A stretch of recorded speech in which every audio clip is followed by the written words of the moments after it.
We've got thousands of people engaging right now in experimental age reversal interventions. How are we going to find out what's working?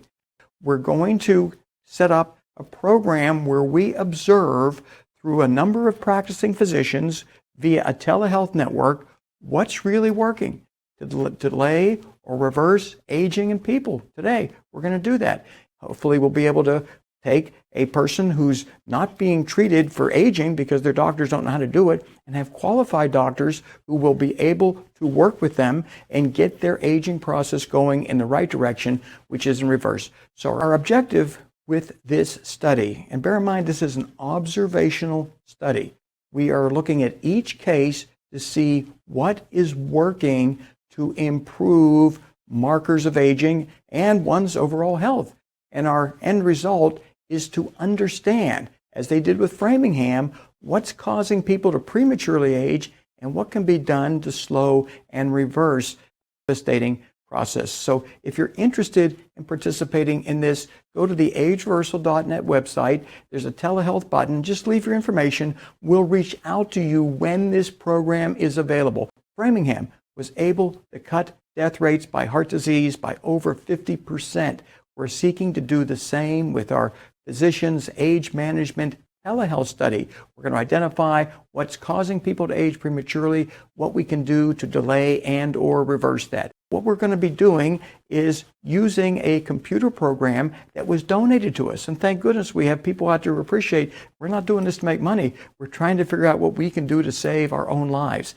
And this computer program is able to calculate your biological age using standard lab test results from LabCorp or other laboratories. This is an example of me, a blood test result. You can see my date of birth, really scary. I'm going to be 67 like real soon. And they can take my numbers and translate those into my biological age.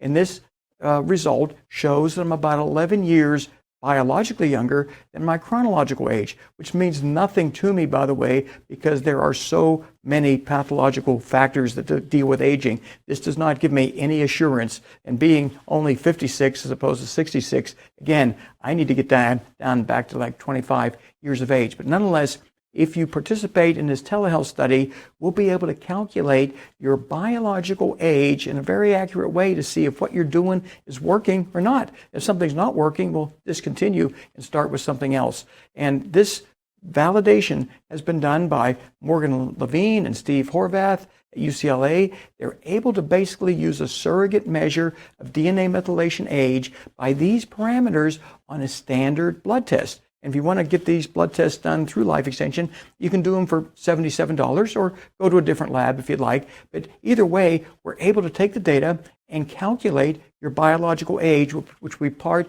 of the telehealth study that we are commissioning right now. This is an observational study to see what is working in people. We can calculate biological age. We can look at various risk factors. We can identify what is working.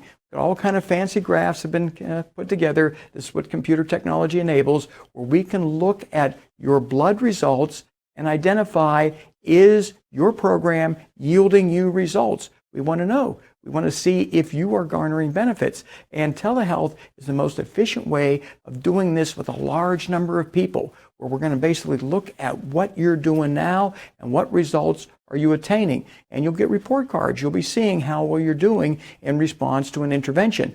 Now, I talk about the billionaires who die.